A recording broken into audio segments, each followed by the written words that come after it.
Pertama adalah soal atensi ya. Jadi ketika bicara soal atensi, soal perhatian, pertama bicara definisi dulu, ada dua ternyata. Ada dua tipe atensi. Pertama, ada tipe yang berkaitan dengan intensitas, intensity. Yang kedua berkaitan dengan selektivitas atau selectivity. Apa maksud dari intensity? Intensity itu intinya ada dua tipe dulu. Jadi sebelum bicara definisi, yang dilihat sebagai intensity itu ada dua tipe lagi, dibagi lagi. Ada tiga deh, ada tiga tipe. Ada vigilance attention, ada attention vigilance, ada sustained attention. Tapi keduanya biasanya dilihat sebagai hal yang sama. Kemudian ada alertness. Dan apa artinya definisinya? Jadi alertness ini gua baca ya di sini adalah general wakefulness that enables a person to respond quickly and appropriately to any sudden given request for action. Jadi semacam state atau keadaan di mana seseorang itu bisa merespon dengan cepat dan dengan appropriate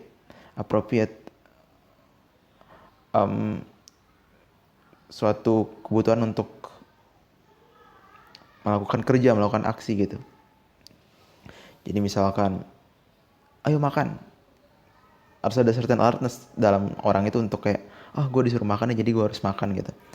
Atau alertness dalam sehari-hari aja kayak lo baca gitu, itu kan butuh alertness untuk kayak melihat teks-teksnya, dan ketika udah selesai membaca satu halaman lo meresponnya dengan mengganti halamannya ke halaman selanjutnya dan seterusnya. Jadi alertness itu intinya atensi untuk melakukan action gitu dan merespon gitu. Sementara itu sustained attention itu adalah ya kemampuan untuk memaintain keadaan alertnya di waktu yang lama gitu. Jadi sepanjang waktu gitu. Jadi tadi kayak baca buku lo butuh sustained attention tuh. Jadi kayaknya tadi penjelasan gue salah. Baca buku tuh butuh bukan cuma alertness tapi alertness yang terus ada sepanjang waktu gitu ketika lo membaca. Jadi lo butuh terus alert kepada bukunya gitu. Lo butuh sustained attention. Dan vigilance itu basically adalah sustained attention juga, tapi sustained attention yang ada dalam konteks lo melihat hal-hal baru gitu. Jadi misalkan lo dari diam tiba-tiba ada suara pesawat tempur gitu. Itu atensi yang mengarahkan lo untuk memerhatikan pesawat tempur itu adalah vigilance gitu. Jadi intinya intensitas itu adalah tadi bagian dari atensi yang berkaitan dengan tiga hal ini. Alertness, sustain, sama vigilance. Intinya soal bagaimana beratensi dan mempertahankan intensitas atensi lo sepanjang waktu gitu. Sementara kalau selectivity ada dua bagian juga, ada dua bagian. Tadi tiga, ini ada dua di bagian selectivity, ada selective attention dan ada divided attention. Selective attention ini pada dasarnya adalah kemampuan untuk fokus gitu. Jadi ketika lo lagi-lagi dari penjelasan gue ralat lagi soal membaca ternyata bukan cuman butuh intensitas tapi butuh selectivity juga. Ketika lo contoh selective attention adalah ketika lo membaca, lo fokus untuk membaca, lo selektif dalam bahan bacaan lo, dan lo mendismiss semua hal-hal di luar itu. Lo mendismiss suara ribut-ribut di luar, lo mendismiss suara HP lo butuh itu, lo butuh attention yang selektif untuk berfokus pada sesuatu hal seperti membaca, seperti nulis, seperti main gitar dan seterusnya. Sementara itu divided attention kebalikannya gitu. Kemampuan untuk divided attention adalah kemampuan untuk membagi atensi lo, mengerjakan dua hal di saat yang sama, multitasking lah. Jadi selectivity ini berkaitan dengan seberapa banyak objek yang lo taruh di dalam perhatian lo. Sementara intensitas berkaitan dengan ya intensitas, seberapa intens, seberapa banyak perhatian. Banyak bukan intens sih, intens itu kata yang paling tepat mungkin. berapa intens lo bisa menaruh perhatian lo sepanjang waktu gitu. Dan selektif adalah objeknya, apakah satu objek, apakah dua objek, apakah tiga objek, dan seterusnya. Nah, yang menarik adalah soal perbedaan atensi ini antara otak kiri dan otak kanan. Jadi berdasarkan bukunya The Master and His Emissary, berdasarkan buku ini ya, mungkin gue ganti warna ya. Intensitas ini ranahnya adalah otak kanan ternyata. Kayak apa namanya?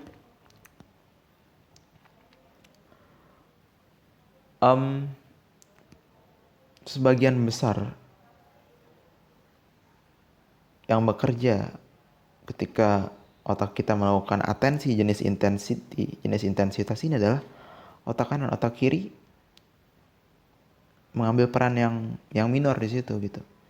Berdasarkan penelitian, mereka meneliti, kalau yang banyak bukti yang gue lihat di bukunya adalah meneliti pasien-pasien yang stroke. Jadi mereka melihat gimana sih kalau pasien yang stroke-nya yang mengalami stroke di otak kirinya, artinya ketika mengalami stroke di otak kirinya udah nggak berfungsi, dia pakai otak kanan doang, dan sebaliknya gitu. Jadi penelitiannya salah satunya dilihat dari situ, dilihat dari orang-orang yang mengalami stroke, karena dari orang yang mengalami stroke tuh benar-benar bisa dilihat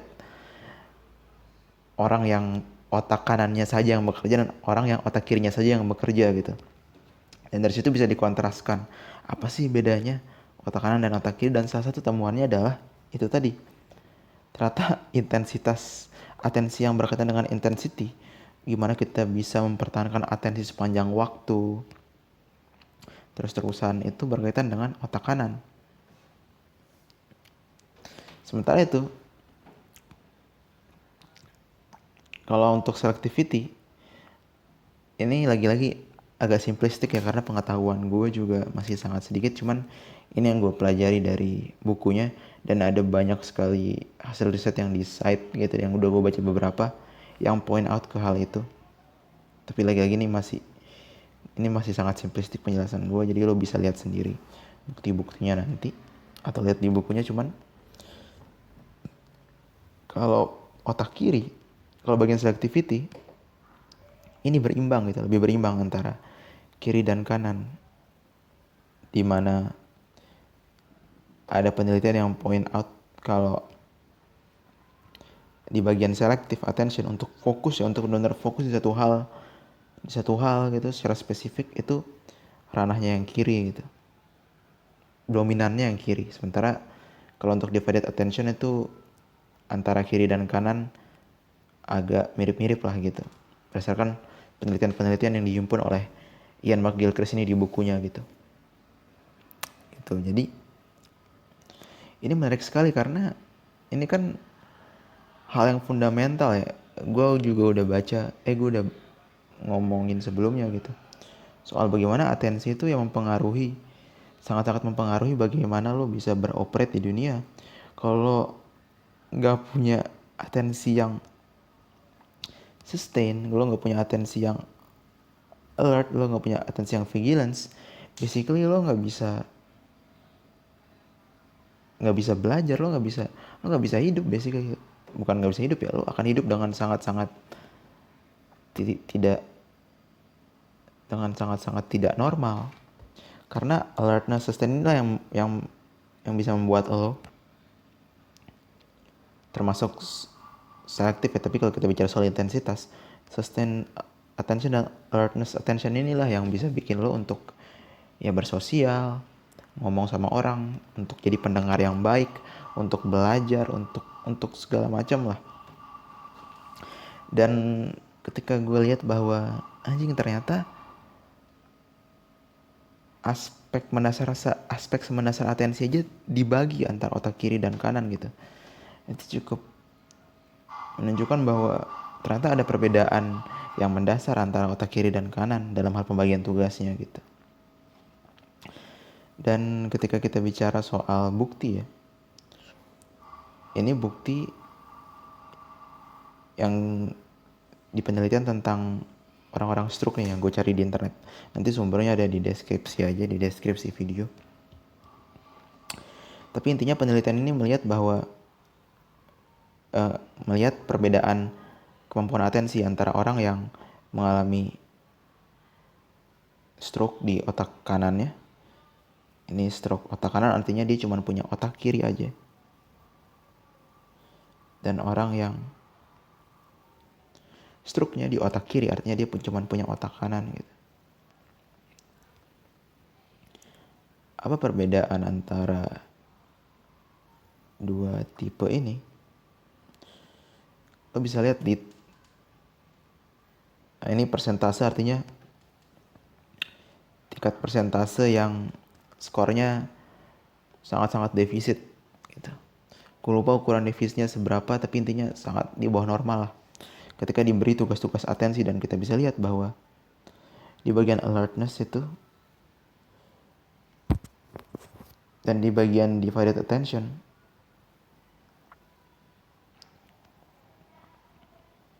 skor otak kiri itu jauh di bawah otak kanan. Artinya pasien yang cuma punya otak kiri lebih terdampak kemampuannya untuk beratensi dibandingkan otak kanan gitu. Sama juga seperti di tes yang ini gitu kan. Ini ada lebih detail lagi lah soal apa artinya tes-tes ini dan segala macam. Soal gimana tesnya dilakukan dan segala macam itu sepertinya agak kebanyakan, dan gue juga tidak punya cukup pengetahuan untuk menjelaskan dengan panjang lebar. Cuman inti yang mau gue kasih tahu adalah bahwa ada perbedaan yang luar biasa loh antara otak kiri dan otak kanan. Salah satu buktinya adalah ini, dalam beratensi. Artinya ya memang fungsi untuk beratensi itu dibagi antara otak kiri dan otak kanan gitu. Dan menunjukkan adanya perbedaan yang signifikan, walaupun lagi-lagi ini kan misalkan yang ini bedanya 57% dan 31% gitu. Artinya ada sekitar 26% perbedaan gitu. Ini kan cuma angka ya. Yang gue penasaran lagi sebetulnya adalah arti dari perbedaan 26% ini apa sih? Kayak ketika lo melihat di dunia nyata gitu, gimana sih sebetulnya aslinya gitu, ketika lo melihat secara kualitatif gimana sih perbedaan atensi antara orang yang otak kirinya terimpir sama orang yang otak kanannya terimpir tuh gimana sih? Gua masih belum dapat itunya sih. Tapi dari angka jelas ada perbedaan gitu. Dan secara kualitatif kita bisa mengimajinasikan bahwa artinya ya otak orang pasien dengan otak kiri yang dengan hanya otak kiri dengan yang artinya mengalami stroke di otak kanan akan mengalami kesulitan untuk melakukan hal sederhana seperti ngobrol, seperti mendengar lawan bicara, seperti dengarkan musik gitu. Karena itu tadi atensinya untuk alert, untuk sustain, untuk terus mempertahankan atensinya sepanjang waktu itu udah rusak gitu. Artinya dia nggak bisa melakukan ya, karena basically banyak sekali semua hal yang kita lakukan sebagian besar adalah ya sustain attention, hal-hal bermakna seperti dengar musik. Lo butuh beratensi selama 3 menit kepada musiknya kan, atau lo main gitar atau lo membaca butuh atensi sepanjang waktu gitu. Dan ketika itu terimpir ya akan sangat sulit untuk berfungsi dengan normal. Dan itu yang terjadi di pasien-pasien dengan stroke di otak kanan, artinya cuma punya otak kiri aja gitu sih. Sementara otak kanan terimpir juga, lo bisa lihat, kita harus bisa melihat juga bahwa otak kanan pasien dengan hanya otak kanan yang otak kirinya stroke rusak juga kemampuannya untuk beratensi gitu, tapi tidak separah otak kiri. Dan tapi hal ini menunjukkan hal penting lain lagi, bahwa ya nggak semuanya di otak kanan yang soal atensi yang sustain. Artinya ada pembagian tugas juga, karena kalau benar-benar di otak kanan semua ya ini bakalan 0% gitu kan, karena otak kanannya masih tersedia tapi ternyata tetap terimpir juga gitu. Artinya otak kiri pun berperan dalam atensi yang sustain attention dan segala macam, cuman perannya minor gitu, tidak dominan. Oke, lanjut lagi. Kemudian ke soal example yang diberikan oleh Ian McGilchrist di bukunya.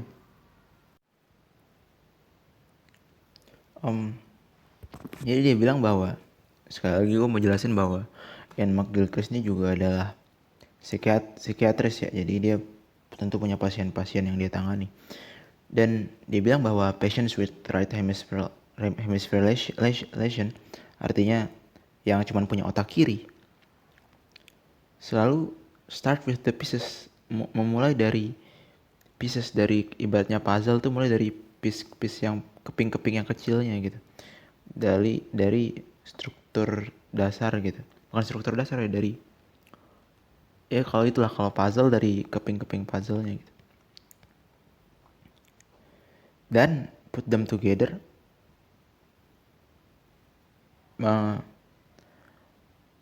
menyusun mereka bersama-sama untuk mendapatkan overall picture gitu dari sesuatu. Misalkan pohon gitu, pasien dengan otak kiri, dengan hanya otak kiri saja yang mengalami stroke di otak kanannya, dia tidak melihat trees, dia tidak melihat pohon itu sebagai pohon gitu, tapi dia melihat pohon itu sebagai, oh ini ada daun, terus ini ada batang, terus ada ranting. Jadi dia tidak bisa melihat pohon itu sebagai suatu kesatuan gitu. Beda dengan orang dengan otak kanan gitu, atau dengan stroke di otak kirinya gitu. Jadi dia cuma punya otak kanan aja. Dia tetap bisa melihat pohon sebagai suatu entitas yang menyeluruh gitu, sebagai pohon, alih-alih sebagai bagian dari batang, daun, dan dahan yang terpisah-pisah satu sama lain gitu. Dan ini berkaitan dengan tadi, dengan kemampuan mereka untuk beratensi. Otak kanan itu tadi, mereka bisa melakukan divided attention, multitasking gitu. Sementara otak kiri, satu-satunya bagian dari atensi yang dimiliki otak kiri adalah focus attention, yang mana ini adalah kemampuan untuk memfokuskan perhatian kita di satu objek saja gitu. Otak kiri bisa memfokuskan perhatian di satu objek, tapi yang dia nggak bisa adalah dia nggak bisa divided attention, dia nggak bisa melihat objek itu bersamaan dengan objek lainnya. Dia cuma bisa lihat batang doang, ranting doang. Dia nggak bisa, ini dalam bentuk yang ekstrim ya, tentu ketika pasien stroke otak kirinya bisa jadi nggak seluruh otak kirinya stroke dong gitu. Jadi atau dan sebaliknya, jadi tentu tidak berarti orang yang stroke di otak kanannya, yang mana dia cuma punya otak kiri saja, kehilangan semua kemampuan untuk melakukan divided attention, karena bisa jadi stroke-nya nggak menyeluruh juga gitu di otak kanan. Tapi intinya itu, ketika hanya ada otak kiri, yang ada cuma kemampuan untuk berfokus di satu objek aja, nggak ada kemampuan untuk melihat objek itu dalam relasinya dengan objek-objek lain. Nggak ada kemampuan untuk kemudian sustain attention, melihat objek itu dalam waktu yang lama, mempertahankannya gitu. Jadi fokus tapi ya udah cuman per kompartemen aja. Kayak fokus cuman bentar doang, fokusnya harus ganti, dia nggak bisa mensustain atensinya gitu. Dan ini karakteristik dari otak kiri gitu, dan menunjukkan, bisa dibilang ya, gue bisa menginterpretasikannya sebagai superioritas otak kanan dalam hal atensi di sini, yang artinya hampir sebagian besar fungsi atensi itu dimiliki otak kanan. Dan bisa dibilang kalau ada orang yang otak kirinya hilang dan cuma punya otak kanan, dia masih bisa functioning dengan cukup normal di dunia, karena tadi kemampuan untuk beratensinya, melakukan sustain attention, melakukan divided attention masih ada gitu, meskipun tadi ada kemampuan fokus yang mungkin akan sangat berpengaruh pada dia gitu. Dia nggak akan bisa fokus mempertahankan perhatian di satu objek yang sama gitu. Mungkin itu terkait dengan atensi gitu. Dan salah satu kutipan yang gue kutip dari studi pertama yang tabel-tabel tadi adalah, dia bilang bahwa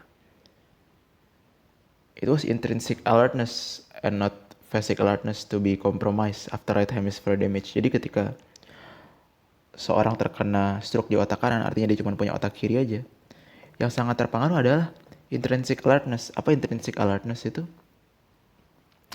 Intrinsic alertness itu basically adalah apa namanya, top down mechanism, kemampuan untuk misalkan sesuatu yang lo impose, suatu perhatian yang lo impose, misalkan lo belajar gitu, untuk bisa terus membaca dan terus belajar lo butuh intrinsic alertness gitu. Lo butuh nge-push diri lo untuk oke, gue harus belajar, gue akan belajar gitu. Sementara basic alertness itu adalah atensi yang memang ada sebagai respon dari sesuatu yang semacam warning gitu. Misalkan tiba-tiba di luar ada suara pesawat tempur, ada suara ledakan yang bekerja untuk mengalihkan perhatian lo dari membaca ke mendengar suara ledakan dan berfokus ke situ adalah basic alertness gitu. Jadi di penelitian itu mereka dari hasilnya berkesimpulan bahwa intrinsic alertness gitu yang terimpair, yang rusak ketika lo cuma punya otak kiri aja, ketika otak kanan lo habis gitu. Artinya lo nggak bisa mengimpos diri lo untuk melakukan sesuatu yang lo mau pada dasarnya. Dan atensi lo cuma bisa digunakan untuk hal-hal yang basic, hal-hal yang kalau ada warning gempa atau apa, lo bisa menaruh perhatian pada itu. Tapi lo nggak bisa melakukan hal seperti membaca, mendengarkan, ketika lo cuma punya otak kiri atau sangat sulit untuk melakukannya gitu. Karena tadi kemampuan atensi itu dimiliki otak kanan yang sudah hilang ketika lo stroke di otak kanan. Oke.